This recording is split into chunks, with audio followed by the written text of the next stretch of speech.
This video is a complete summary of all canon subject matter towards the series in question. It contains spoilers and details for numerous aspects to the story and its events, and is not meant to serve as a replacement to experiencing any of the pieces of media mentioned. Please support the official releases of the developers and their entries in the franchise.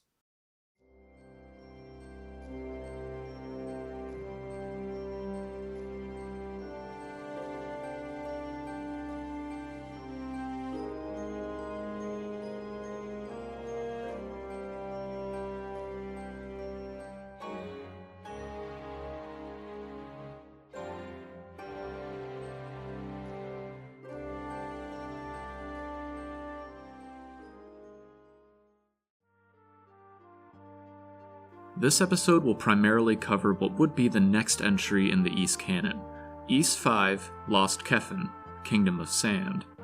For this retelling, Ys 5, at least the major story beats that take place in it, are canon.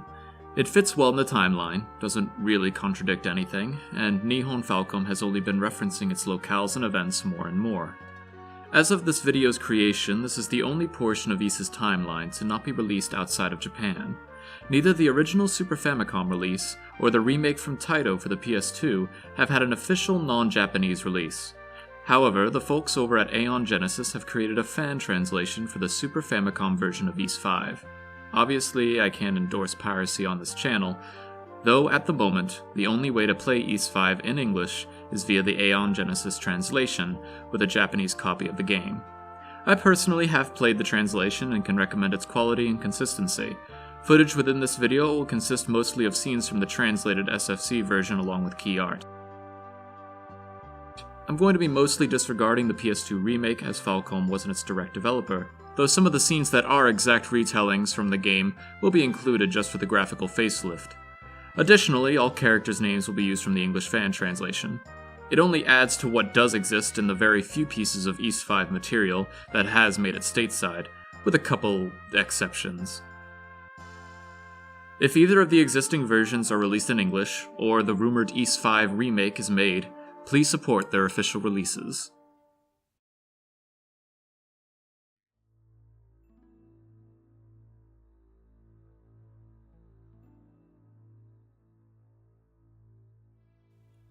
"500 years after the disappearance of the alchemical city, much of the region of Xandria is desolate, but is still dotted with various towns along the Xandria River, along with a thriving titular port city. Though legends of the ancient city and potential treasure draw explorers into the barren land. One such explorer, Stein, is engrossed by the mysteries of Xandria. In Foresta Cave, just north of the region's main port, Stein finds the Lumen Crystal hidden away. This had to be one of the legendary 6 crystals of Kefin that had been spoken of in ancient myth and legacy. 1 crystal for each classical element, along with light and darkness. According to legend, the crystals held the key to accessing the lost kingdom of Kefin. Little did Stein know just how literal this meant. 500 years prior, Kefin was a thriving alchemical power thanks to its researchers and its philosopher's stone. Its leaders had grand plans to expand Kefin and rule the world with its power. However, many of the alchemists themselves opposed this and sealed Kefin before it could happen. Kefin wasn't really gone, but rather frozen in time in a pocket dimension that contained only it. The sealing magic was contained in the 6 crystals and their altars. Most of the crystals are able to be placed in their respective altars without issue. However, the Lumen Crystal was an exception. Foresta, an alchemist, and her lover, the sorcerer Stoker, were placing the aforementioned crystal in a nearby cave when soldiers of Kefin sent by the royal family converged. They were cornered in the altar of the crystal, swarmed as Stoker desperately tried to hold them off. Eventually they broke through to Foresta and the crystal, and in a desperate move, Foresta cast an ice spell with her alchemy. However, the spell backfired. While the shockwave of the cast knocked out the pursuing guards, the ice was directed inward, and Foresta herself became encased in ice. The crystal lingered outside of this casing as well, and so, To protect both his lover and the crystal, Stoker sacrificed his humanity and sealed himself in a contract bracelet. He would become immortal, but only as a spirit, protecting over the cave. After 500 years of isolation, though, it seems Stoker was willing to let certain events proceed out of stasis. While he would make sure no harm would come to his lover, he would allow the Lumen Crystal to be taken if someone discovered the altar. Hence, Stein's discovery and the retrieval of the crystal. While a full ritual of the 6 stones would be necessary to fully unseal Kefin, even moving the crystals would weaken the seal and begin to devastate the land with the return of the kingdom. With this removal of a crystal by Stein, the seal weakened, only a bit, enough for the last of the Kefinian royal lineage to notice. Rize, Princess of Kefin, along with some of her generals, would flee Kefin to the physical world on a quest to unseal the kingdom and enact what they believed was Kefin's rightful conquest. The alchemists noticed as well, though, and sent a member of their ranks to tail Rize and discover what her plan was. Member of the Resistance Orwell sent Nienna, who left through the portal to the physical world. Rize quickly comes into contact with the noble Dorman, who was given the crystal by Stein, and the two decide to team up to find the others.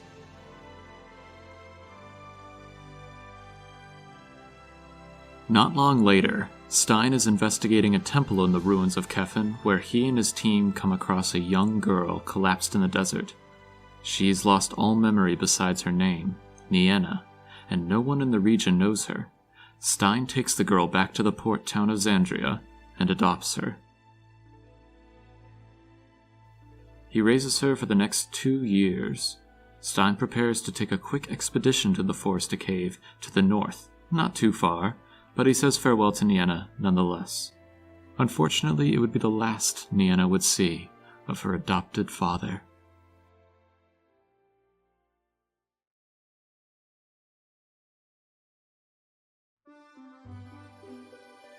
Three years later, and 1 year after his adventure in Felghana, Adol the Red is continuing his journeys across Arisia. He overhears rumors of the lost city of Kefin. Apparently, its desert has been mysteriously expanding, causing unrest in the region of Xandria. Adol thinks it's finally time to travel outside his home continent. He works as a hand on a ship owned by a man named Rado in exchange for passage across the Meadow Sea. The journey is smooth by sea to the port town of Xandria, as Adol thanks Rado for giving him safe passage. Adol is quick to want to explore the town, but guarding the docks are a couple soldiers who insist on patting down the swordsman at risk of the rampant thieves and bandits about. They are clearly aggressive and looking for more than just ensuring Adol's safety. Thankfully, Captain Rize finds the group and instantly notices the fiery red hair of the swordsman. She scolds the soldiers and apologizes to Adol, allowing him to go on his way. Adol talks with some of the townsfolk of Xandria town and explores. He comes across a listing describing an offer to adventurers. Dorman, a local wealthy merchant, has taken an interest in the local phantom city of Kefin, said to have disappeared 500 years ago. To any who can uncover the lost kingdom, fame and fortune awaits. Not long after, a man named Zwet, an envoy of the self-called generous Dorman, arrives looking for Adol. Apparently, rumors of Adol and his past deeds have spread throughout the town, including the merchant, ever since his arrival. Dorman believes Adol to be capable enough to accomplish his loaded task, and requests his presence. The excitement of adventure is enough to lure in Adol as he soon pays Dorman a visit. Dorman describes the crisis Adol has already heard of, the expanding desert to the east that is quickly encroaching the settlements in the Xandria region. That is Dorman's true purpose for finding Kefin. It's not because it contains gold or jewels, but rather the secrets of the art of alchemy. This practice could be the key to stopping the desert's expanse. Dorman possesses the light crystal, discovered by Stein the explorer in Foresta Village 3 years ago. Apparently, legend says it comes from a place with connection to Kefin, and finding other crystals may hold some answers to accessing the Lost Kingdom. Foresta Village should be the immediate destination then, to hopefully uncover clues as to the rest of the crystal's whereabouts. After eagerly accepting the task, Dorman gives some money in advance for new equipment as Adol sets out on his new quest. With new sword and armor in hand, Adol easily makes it to the nearby Foresta village. Upon arriving at the village, the town appears frightened by Adol, and they dash into their homes. Some initial investigation yields a bit of explanation. Adol comes across an inscribed local legend. The legend describes a warped version of the tale of Forrester and Stoker that has deteriorated over the centuries. Many of the townsfolk appear hostile to Adol, asking him to leave and not cause trouble. Zwet, the emissary of Dormans, arrives and helps calm the air. He encourages Adol to check out the cave to the north, which is likely holding the sleeping priestess and sorcerer from the legend. Before leaving, though, Adol comes across a young boy named Willie, who idolizes the explorer Stein, and adventurers in general. It isn't long before he becomes clingy with Adol, quickly wanting to call him his big bro. As they talk, some commotion starts north of the village. An explorer struggles to stay conscious as he relays some dire news. Nienna and another explorer are still trapped inside the cave. They were attacked by something and were separated. The town reluctantly and desperately asks Adol to go investigate, and an eager Willie also rushes to accompany. Willie shows Adol the secret entrance to the cave, and Adol proceeds to find the lost explorers. The cave is indeed filled with skeletal monsters and other creatures, but it isn't long before Adol finds a collapsed Nienna. Willie arrives as well, and Nienna tells how she wanted to go to where her father Stein ventured a few years ago. Some other villagers arrive now that the path has been cleared by Adol. The villagers offer to escort Nienna back to town, while Willie and Adol proceed to explore a bit deeper into the cave. Adol finds a wall of crystalline ice, with a woman trapped inside, when suddenly a ring appears on the steps to the altar and a voice appears in Adol's mind. The man introduces himself as the wizard, Stoker.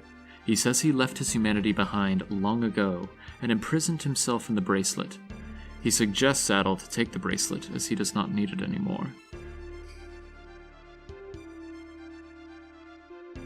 Deeper in the tunnel, Adol faces off against a large lizard creature. Upon its defeat, Stoker says how he is impressed Adol could defeat such a creature with just a sword. The beast was both guarding the light crystal and keeping Stoker in the cave system. Adol leaves the cave, and Stoker leaves to explore the world now that he is free. Willie meets up with Adol outside, and they head back to Foresta Village together. He tells Adol that Nienna, the woman rescued from the cave, has already returned to her shop in Xandria, and Adol leaves Foresta to pay her a visit. When arriving back to the capital, the sound of an ocarina can be heard, and Adol follows it to Nienna's shop, where the woman in question is playing a melody. Nienna thanks Adol for the rescue earlier, and relays the story of how Stein saved her 5 years ago and took her in. She wanted to explore the cave, to visit all of the places her now missing father had during his adventures. Adol stops by Dormans, who allows him to take the lumen crystal the noble was holding onto, and suggests exploring the Marshland Cave, near Foresta, and potentially another location for a crystal. Dorman believes obtaining all 6 will be needed to find the Lost Kingdom. Just as Adol is about to leave, however, there is a loud scream from Nienna's shop. Inside, Nienna is collapsed, frightened, and tells Adol there is someone in the back room.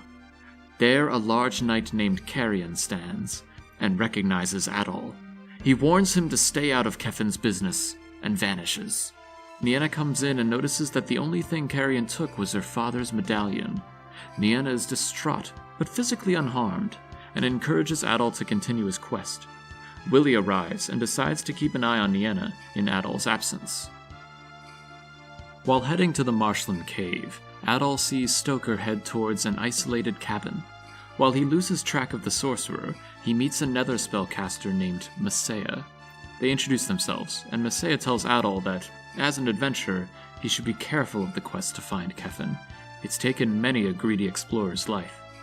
If he's willing, though, she can help. Messiah is one of the few to have preserved the Kefin study of alchemy. She can take various elemental stones Adol has collected and transform them into Flux Stone, which Adol can use to cast a variety of magic spells from his sword.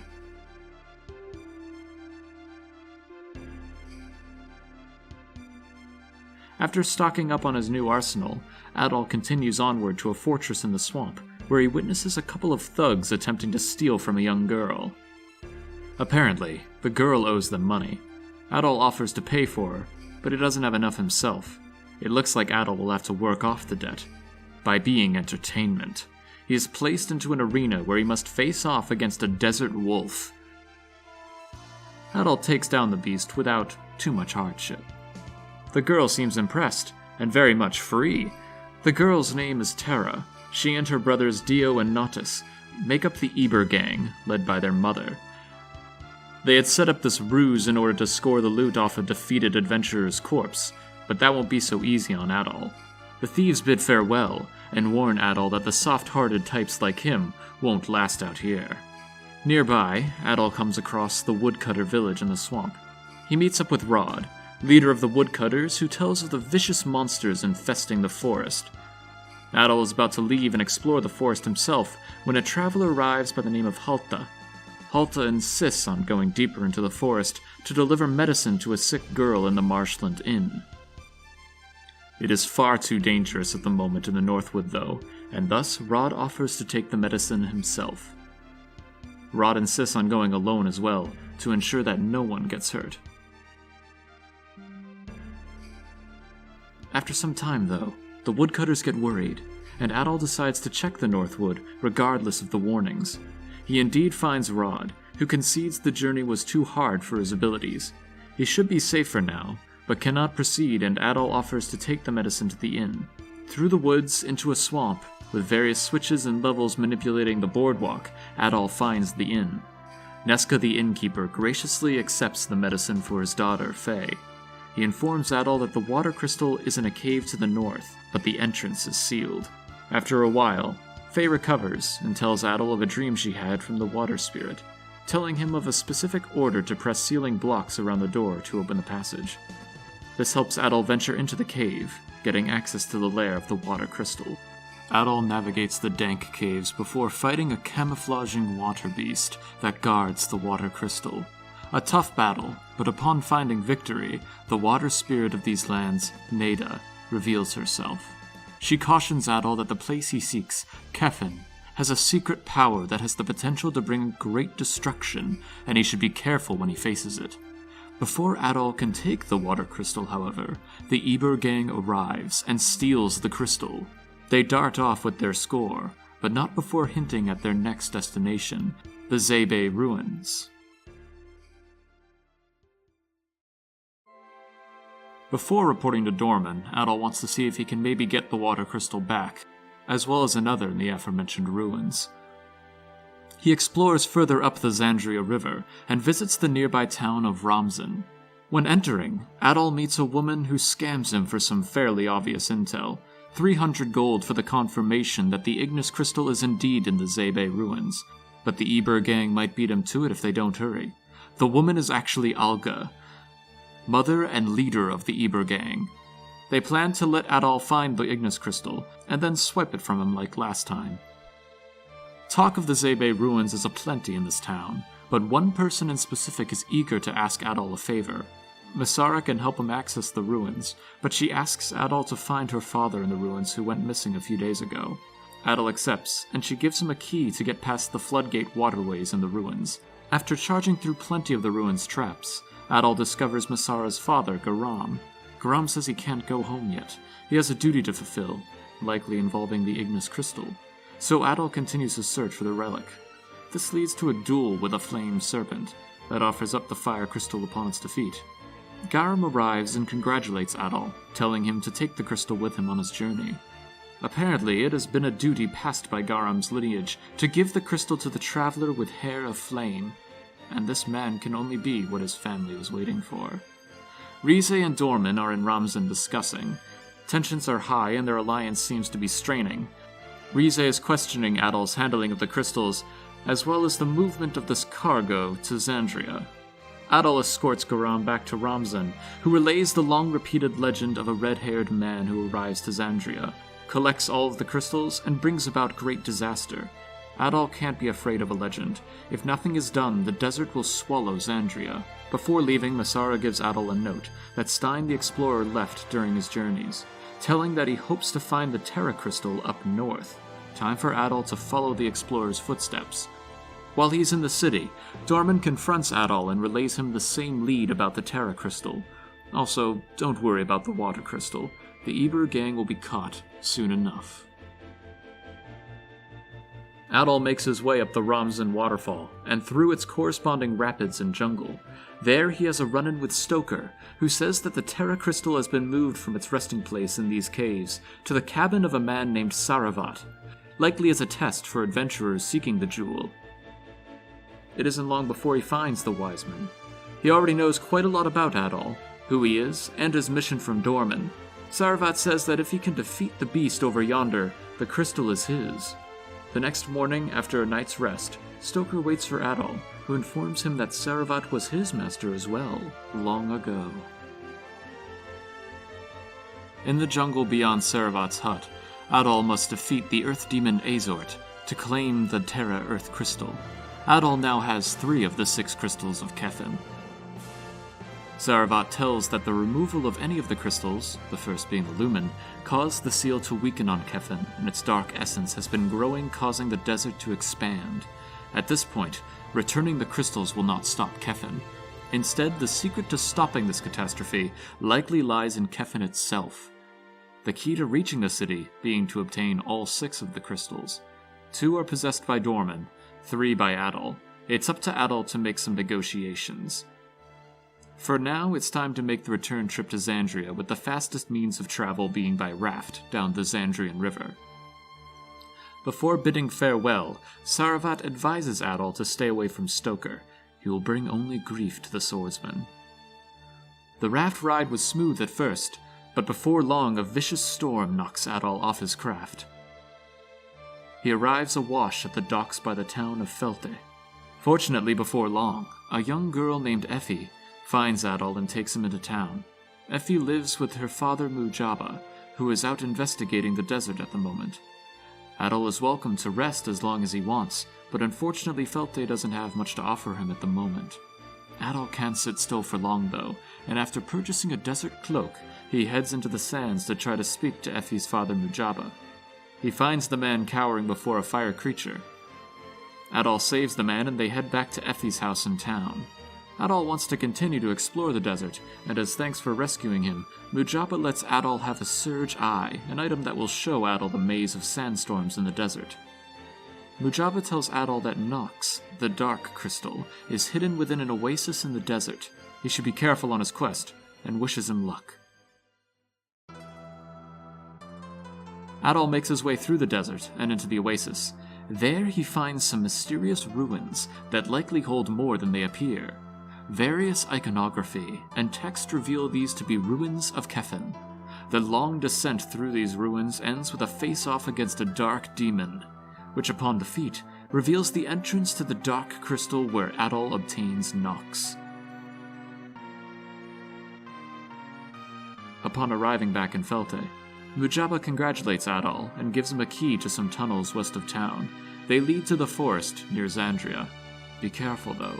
Informants to Felte have said that Dorman has placed Xandria under his occupation thanks to his soldiers and mercenaries. Adol doesn't hesitate to investigate himself. Near the forest, Willie finds Adol. He confirms the occupation of Xandria and says that Dorman is using some intense alchemy to bring back Kefin. Nienna told Willie to let Messiah know, and that's when he ran into Adol. They check in with the alchemist, who asks to accompany them as they quickly make their way back to the port city. Willie stays at Messiah's, worried he'll only drag the 2 of them down. Meanwhile, Dorman and Rize discuss the next phase of their plans, and how they involve acquiring Stein's daughter, Nienna.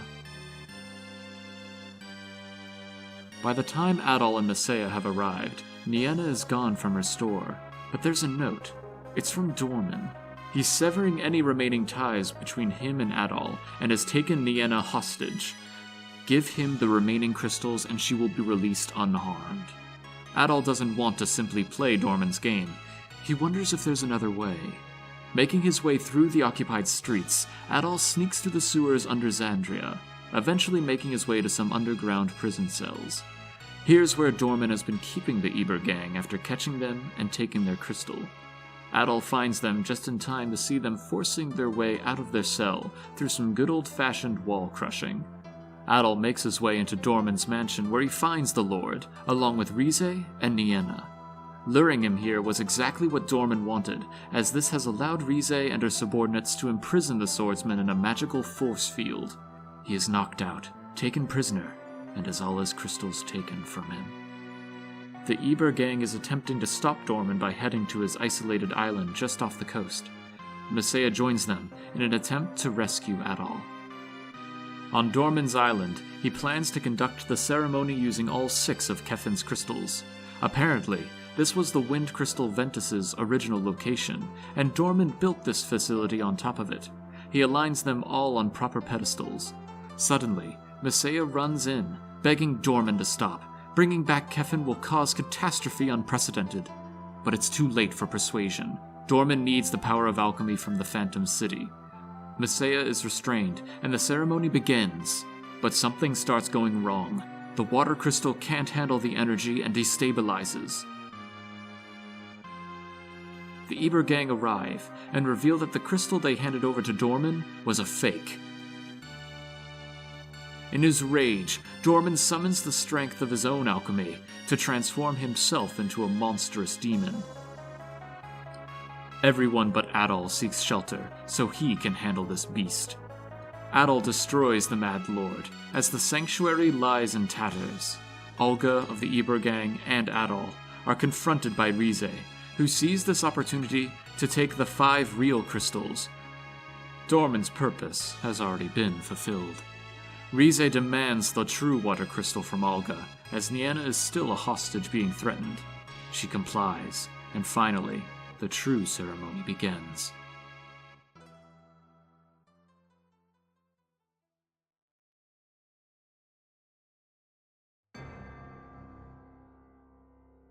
The restoration of Kefin is nigh, and with the crystals and a royal medallion, both of which Rize now possess, the gate to Kefin is now open.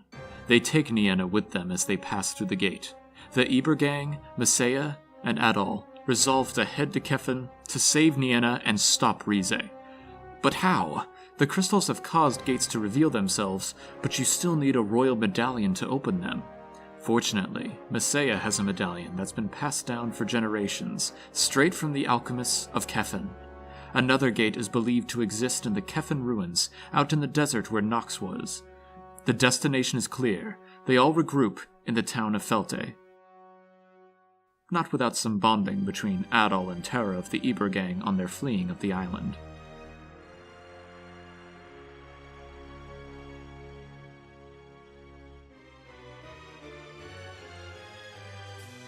Adol makes his way to Felte, where it's been completely buried. The rapid expansion from Kefin's return has caused sandstorms to extend into town.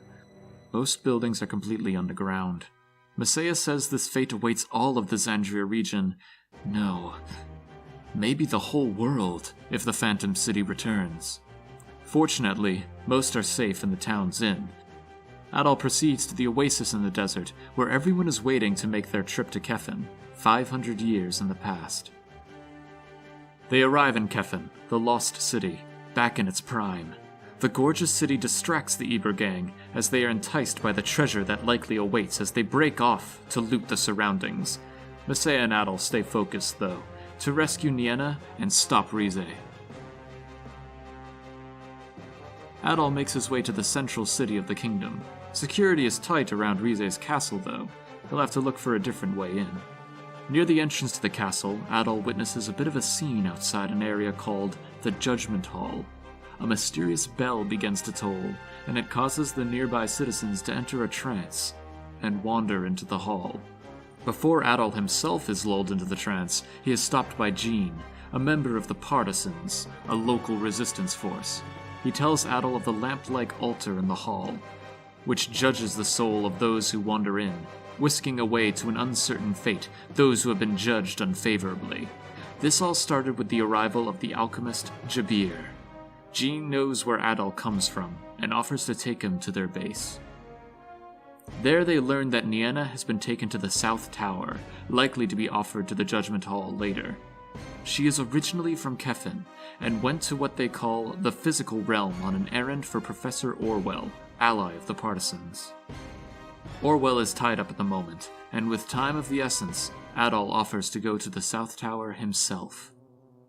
Adol makes his way to the tower's unguarded entrance, and just as Jean suspected, it's a trap. Soldiers lock the door behind him, and one of Rize's top generals, Baruch, is waiting for him. Fortunately, not long after, the two brothers of the Eber gang take out the soldiers, leaving Adol with a means of escape. At the top of the tower, Adol confronts Baruch, who has Nienna captive. The two Eber brothers quickly swoop in while Baruch is gloating, and manage to swipe Nienna away, freeing her. An angry Baruch needs to retrieve her, but has bigger issues at the moment, as he battles Adol.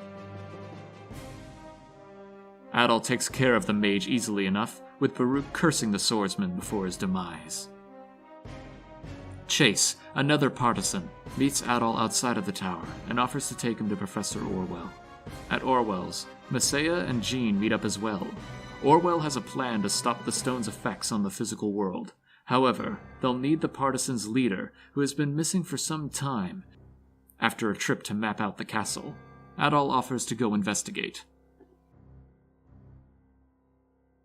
It isn't long before Adol finds a secret industrial area beneath the castle, where Avis, the leader of the castle guard, awaits. Adol has no time for this, but fortunately, before Avis can strike, another blow is landed. A sneak attack from behind slices the captain in two, revealing Stein, the adventurer and leader of the partisans. They bond over being from the physical world, but there isn't much time for talk now as they escape back to Orwell's. Messiah and Stein are happy to see each other again. Stein came to Kefin to research the city's judgment of fate and what it does to those judged. He has learned that they are turned into alchemical magic that powers the city. It's all ruled by Rize, the last surviving member of the royal family. She runs this operation with the aid of the alchemist Jabir. To save the physical world, the Philosopher's Stone, the key to alchemy, must be destroyed. However, this will destroy the city. Its 500 years of borrowed time will instantly come flooding back, reducing it to sand and dust. Orwell hasn't given up hope yet, though. He asks Adol to save the citizens of Kefin at least, and he thinks the bracelet of Stoker he has is the key to doing so.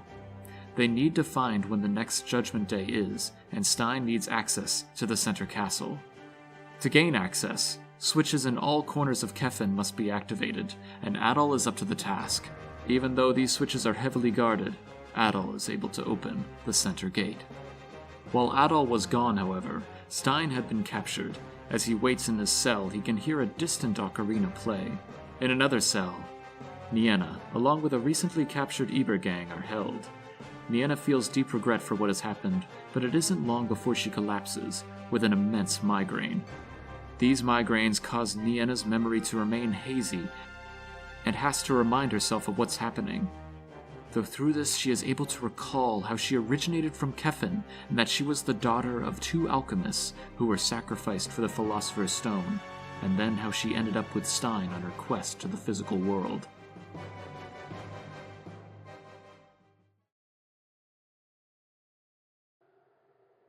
Stein is locked in the West Wing, and the Resistance is counting on Adol to rescue him. He finds Stein weary and needing assistance to leave the castle. He knows that a large judgment is happening soon, and Kefin will be revived with these sacrifices. At the base, Orwell describes his findings. The Philosopher's Stone is draining. When depleted, the Kefinians will lose the shield from time, and this city with its people will be destroyed. Rize plans to use the next sacrifices to keep this shield regulated. Using alchemy, their control over time could spread to the entire world. They need to find a way to destroy the stone while keeping the townspeople safe. Using Stoker's bracelet in the stone's control room, Adol may be able to counteract the stone's power, sending the city back in time and giving the townsfolk the chance to escape. The final judgment is nigh, and Adol approaches the hall with the entranced citizens. Adol is chosen first, however, instead of being annihilated, the bracelet saves him. Stein takes out the guards, and Orwell convinces the people to begin an evacuation of Kefin. The city's end is approaching. Adol enters the castle on a quest to save Nienna and find the Philosopher's Stone. It isn't easy, but Adol makes it to a central hall where Commander Carrion awaits, who challenges Adol to a duel. Rize's greatest general finally falls, and Adol continues his journey through the castle. Finally, he arrives at the stone's control room, and the bracelet starts reacting. Stoker appears. It's reacting to his thoughts, and the flow of time has begun reversing. This has also reopened the gate to the physical realm, allowing the citizens to evacuate. With everyone nearly gone, Messiah tells Orwell to leave as well. She and Stein will find Adol and the others. Adol is warped to the temple where Forrester slept, and finds Stoker defending himself and his love. Adol rushes in to aid the sorcerer, saving them both before warping away and leaving the bracelet, thus creating a new future for the two, Forrester never having to confine herself, and Stoker never sealing himself. The two leave hand in hand to try and escape Kefin's fate as well. Back at the castle, Adol finds Messiah. They need to find the Eber gang and Nienna. Rize appears, saying she has them, and they are being readied as sacrifices for the Philosopher's Stone. Adol gives chase and finds them all. Jabir the alchemist does not allow passage and forces Adol to do battle to access the crystal prisons. After their defeat, the prisoners are freed and Rize is ready to make her last stand. Nienna begs her to stop, to let the past die and the kingdom rest.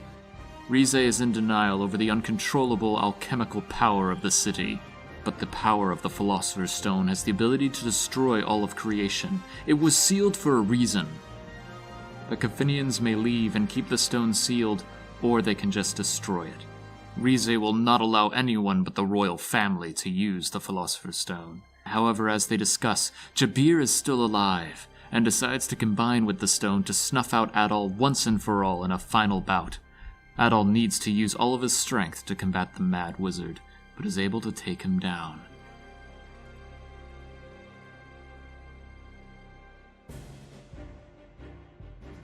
Messiah, Stein, and the Eber gang are able to escape, but Adol and Nienna are still inside.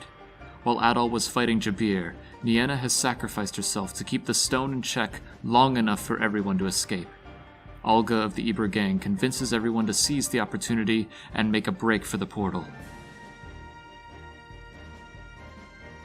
Stein is the last of the group to leave, and before he can hop in, Adol finally arrives. They both leap into the portal, just as time collapses on old Kefin, burying the city for good.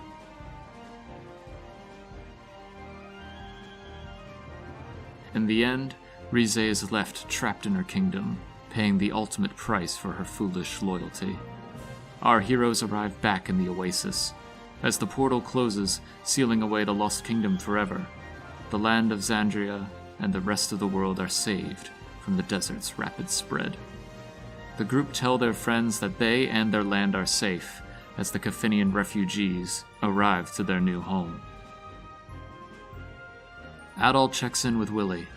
There in Forest Village, there is a new statue of Adol, which has detailed the plight of Kefin and the crisis it faced, along with the red-haired swordsman who saved them. In Foresta Cave, the two find that there is no maiden encased in ice, as the fates of Stoker and Foresta had been rewritten. As they arrive, the two reveal themselves and formally thank Adol for saving them. Their ultimate fates are unclear, but Stoker gives Adol a final piece of good news. With the power of the bracelet, he was able to find Nienna in the collapsing Kefin, and gave her a parting gift. In the final moments of the kingdom, in the throne room, Nienna somberly plays her ocarina, accepting her fate, when suddenly Stoker arrives and wishes to do one final favor for Adol. He convinces Nienna to come with him, and they warp back to the physical world, where an elated Stein finds her.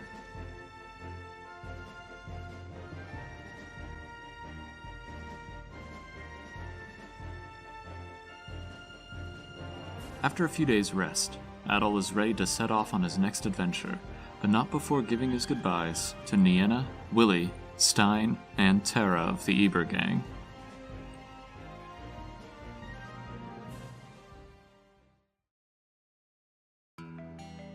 Back in Xandria, the wise man Rabba, whom Adol and Dogi first met in Darm Tower, has been consuming knowledge from both Xandria and the recently returned land of Ys.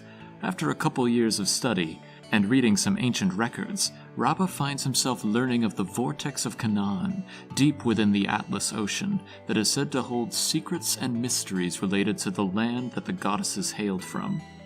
Like Darm Tower, Rabba's appetite for knowledge drove him to these unexplored lands. With the help of a noble who shared in his interest, he boarded a ship and set out westward towards the vortex. However, the tales of the vortex's immense strength held true, and the ship was torn to shreds. Through a twist of fate, the only survivor was Rabba, who washed ashore on the Canaan Islands within the vortex. Not one to be deterred, Rabba accepted his fate.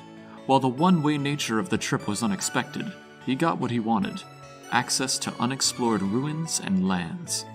He quickly began looking around the island's mystical temples, which had gone mostly untouched by the outside world for centuries. The Reda had stayed the local residents of the islands, along with a few other survivors of shipwrecks that had come to live on their own port with no chance of escape. The Reda were not on good terms with the other humans, who had come to see them as outsiders. However, not long after Rabba arrived, a plague had hit the Reda village, leaving many, including the Reda chief's son, fatally ill. Fortunately, Rabba knew the cure, and was able to bring everyone in the village to a recovery. This put Rabba on good terms with Chief Ord and the rest of the Reda, even asking to become Rabba's apprentice to learn of the outside world's knowledge, which the elder accepts. With plenty of time on his hands, Rabba continues his exploration. For the last 2 years, many of the citizens of Rom have lived in fear of a killer that has been lurking the streets.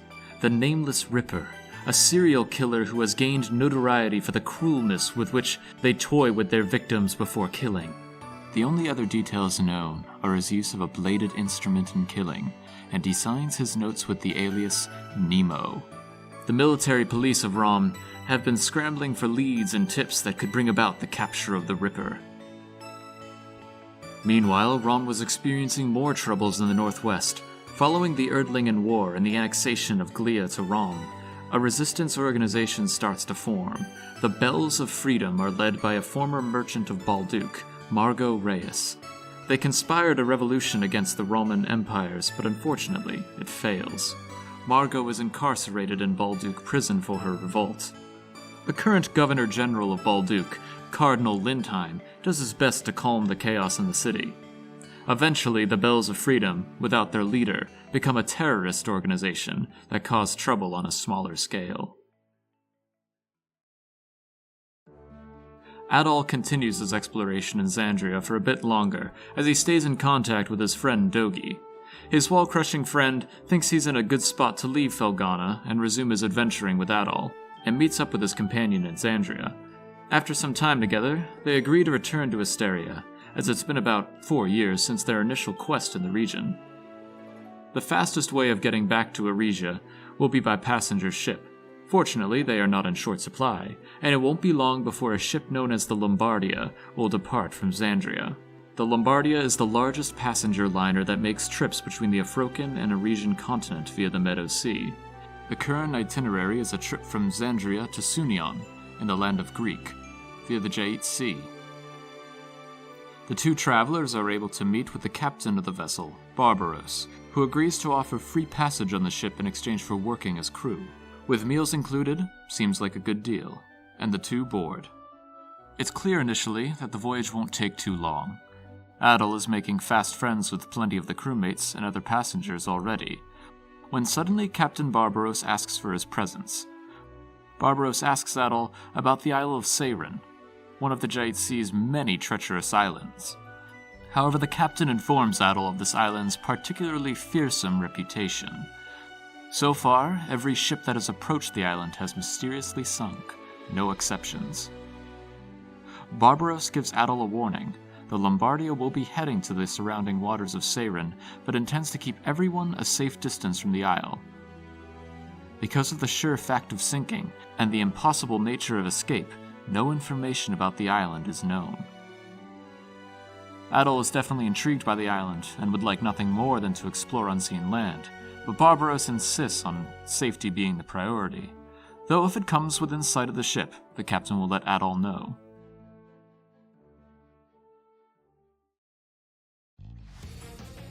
Now then, as is tradition, Barbaros is throwing a little welcome party below deck and asks Adol to provide security detail. Here, every passenger is present for an evening meal. From all walks of life, from plenty corners of the globe, the Lombardia is host to many on this journey. Adol is instructed to keep an eye out and chat with guests, both to get to know them and to keep an eye out for anyone suspicious. There's plenty of variety among the people, from wealthy to poor, to those setting out to new lands, to those returning home. Some appear to be more suspicious than others, but Adol deems no one to be a threat to the trip at the moment. It's a fun evening, and the starry sky is as clear as can be. Towards the end of the night, Barbaros informs Adol that they are about to reach their closest point to the Isle of Seiren on their journey. Given the clear sky, he might be able to see its silhouette. As he gives this heads up though, the ship starts to rumble, as if the Lombardia has run afoul. Impossible given the ship is in open waters. It doesn't make sense, when suddenly a scream can be heard on the open deck. Adol runs out to investigate and finds a massive tentacle wrapped around the ship. Dogi arrives and quickly tosses Adol his Isios blade, the strongest weapon he received during his quest in Xandria. With his skills, Adol is able to damage the tentacle enough for it to retreat into the waters. The celebration is short-lived, however, as suddenly numerous tentacles rise out of the water, attempting to attack the vessel. The arms have surrounded the ship, and have started completely capsizing it as passengers and crew start to fall into the sea. They all do their best to hang on, but unfortunately all, including the red-haired adventurer, is tossed into the waters below. Those who can brave the water and the sudden storm may have a chance if they wash ashore on the nearest land, the Isle of Seiren.